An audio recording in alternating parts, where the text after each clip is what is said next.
Bonjour tout le monde, c'est Étienne Beauveau ici. Alors, j'ai le bonheur d'être en compagnie de mon père, Pierre Beauveau, aujourd'hui. Bonjour Pierre. Bonjour Étienne, bonjour à vous. Alors, tu as accepté de nous parler un peu de la série Les Entretiens de Lucien Auger, qui sont une série de 120 enregistrements. Ben, tu as été son élève, je crois, de Lucien Auger. Oui, bien entendu. J'ai fait la formation, moi, en 80-81 avec Lucien Auger. Et puis, à ce moment-là, est-ce qu'il y avait déjà des entretiens qui étaient sortis? Non, c'est venu plus tard. C'est venu à la fin des années 80. OK. Alors, donc, 120 entretiens que Lucien Auger a fait progressivement au cours des années, et puis qui portent sur divers sujets, sur la vie personnelle, la vie de couple, le milieu du travail, l'éducation des enfants, la réussite scolaire. Donc, voilà, donc différents sujets. Et puis, moi, je me suis fait vraiment un devoir d'écouter toutes les entrevues. Et je te dirais que je les ai toutes écoutées, puis je les ai même prises en note, vraiment, pour m'imbiber. Tu les as étudiées, alors? Mais je les ai, oui, en quelque sorte, on pourrait dire étudiées. Et puis... Quels outils tout ça t'a donné? Écoute, là, pour ce qui est des outils que ça apporte, quand on étudie autour, par exemple, de l'éducation des enfants, ça nous donne des stratégies. On voit comment on peut s'y prendre. Donc, comment on s'y prend pour amener un enfant à davantage se motiver? Comment on s'y prend pour étudier, pour réussir? Donc, comment on s'y prend concrètement? Comment on s'y prend dans notre relation de couple pour communiquer constructivement? Il y a des bons trucs, c'est vrai.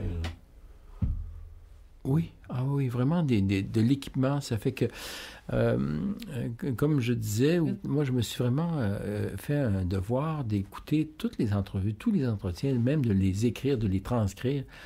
Et puis, ça entre en soi, puis ça installe des nouvelles données. Puis au bout du compte, comme tu disais tantôt, c'est un peu comme une langue qui s'installe.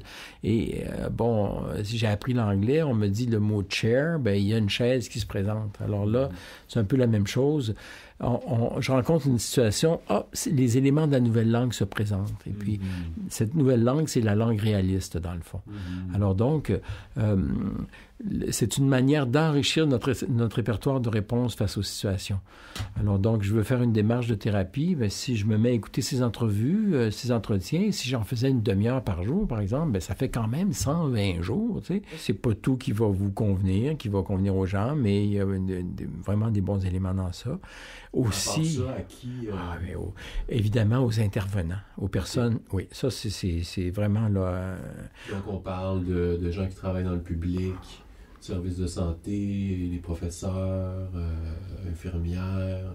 Oui, puis je pensais en particulier aux thérapeutes, aux gens qui ont à aider à faire de la relation d'aide. Donc, justement, vous pouvez être intervenant, par exemple, en milieu de travail, intervenant comme infirmière, comme professeur, effectivement. Donc, les intervenants.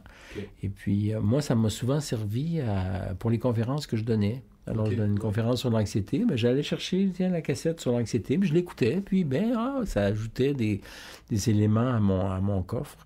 Puis c'est vraiment riche. Alors, ça nourrit, la variété est impressionnante. Moi, même aujourd'hui, je regarde la liste, puis je n'en reviens pas tous les sujets qui pouvaient couvrir. Là. Quand même, oui, moi aussi, j'étais vraiment étonné de voir ça, comment Auger, il travaillait avec les enfants, il travaillait avec les parents, il travaillait avec les couples, il travaillait avec les directeurs, les employés, les employeurs, les policiers, la gendarmerie royale.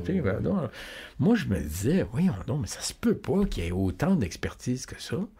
Il me semblait qu'il devrait être spécialisé, mais je me suis rendu compte... Ça touche beaucoup de gens, ces questions-là. Oui. Je t'ai coupé. Écoute, oui, ça touche beaucoup de gens. Puis je te dirais que, dans le fond, ce dont il est spécialiste, c'est du fonctionnement de l'être humain. Donc, comment il fonctionne au niveau de ses pensées, au niveau de ses émotions, au niveau de ses communications. Et puis, donc, ensuite, tu as l'être humain qui a un rôle de police, tu as l'être humain qui a un rôle de professeur, tu as l'être humain qui a un rôle d'élève, parent, couple. Donc, ça reste toujours des êtres humains. Puis quand on comprend le fonctionnement de l'être humain, à ce moment-là, on le comprend partout. Donc, on a peut-être un petit peu de recherche à faire quand on arrive dans un nouveau secteur. C'est sûr que comprendre l'être humain en milieu scolaire, comprendre l'être humain en milieu de travail, ou en milieu hospitalier, les données sont différentes, mais c'est du détail fondamentalement comparé à... La base reste la même. Oui, l'être humain. Alors, c'est pour ça, c'est cette spécialisation. Et puis, ensuite, dans ma pratique, moi, j'ai trouvé ça, j'ai compris ça, j'ai vécu ça. J'ai travaillé, par exemple, avec des programmes d'aide aux employés, puis la lettre de recommandation qui m'a été faite était de dire, Monsieur Beauveau, on lui envoie des couples, on lui envoie des parents, on lui envoie des enfants, il est capable de travailler avec toutes les clientèles. Alors, c'est vraiment... Donc, la spécialisation au niveau du fonctionnement de l'être humain, c'est un peu comme la spécialisation au niveau du fonctionnement de la mécanique. Puis après ça, tu peux travailler avec les autos, avec les motos, avec les avions, avec les bateaux.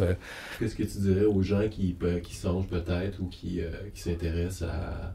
Je dirais qu'il y a aussi l'idée de la persévérance. Hein. Je peux écouter une cassette, une plage, 2 plages, 3 plages, c'est bon, mais quand j'en ai écouté 10, quand j'en ai écouté 15, quand j'en ai écouté 20, quand j'en ai écouté 30, quand j'en ai écouté 60, à un moment donné, ça finit par vraiment... Oui, ça s'accumule, puis ça se complète, puis ça fait son œuvre, ça fait vraiment son chemin. Et puis, alors donc... c'est ça. C'est ce que je disais, Pierre. Je te dirais merci, Étienne. Et puis, écoutez, je vous souhaite de mettre la main sur ces œuvres et puis, dans l'ensemble, d'être en contact avec la pensée réaliste. Alors, ça, c'est vraiment un trésor absolument sans prix que vous pouvez vous offrir parce que ça vous permet vraiment de faire du ménage. Puis là, on en parle souvent de faire du ménage, mais entre le dire puis le faire, il y a toute une différence. Et puis là, on a vraiment des outils concrets pour le faire. Parce que souvent, la thérapie se résume à exprimer nos sentiments, à exprimer nos trucs, puis ensuite à nous en aller à la maison sans outils supplémentaires. Donc ça, c'est... Comme je dis aux gens, si je ne fais que vous écouter, c'est déjà beaucoup, mais vous êtes peut-être mieux d'acheter une enregistreuse. Donc parce que les gens viennent vraiment pour avoir des outils, pour avoir des réponses. Parce que ce qu'ils nous disent, ils le savent déjà pas mal. Donc, alors, c'est sûr que l'écoute est très importante, elle est fondamentale, l'écoute des émotions, tout ça. Mais ensuite, une fois que la personne s'est exprimée, là, on va dire, maintenant, peux-tu m'aider? As-tu quelque chose que tu peux me montrer? Oui. Là, la réponse, c'est oui, puis voici. Donc là, c'est là qu'on a les outils pour nous aider à développer cette nouvelle langue de la pensée réaliste. Puis une fois installée, elle se présente toute seule, puis elle nous permet de stabiliser notre image de nous-mêmes, de se débarrasser de la dévalorisation, de l'anxiété, de la colère, de la culpabilité, et de communiquer plus efficacement, puis de comprendre le fonctionnement de l'être humain. Finalement, alors ça nous permet d'œuvrer à plein d'endroits ensuite, puis constructivement. Puis évidemment, en tout premier lieu, dans notre propre vie personnelle, familiale et sociale. Oui, donc ça commence. Bon, écoute, merci Pierre. Avec plaisir, merci Étienne. À bientôt. Oui, à très bientôt. Hein? Puis on se revoit dans l'espace monde.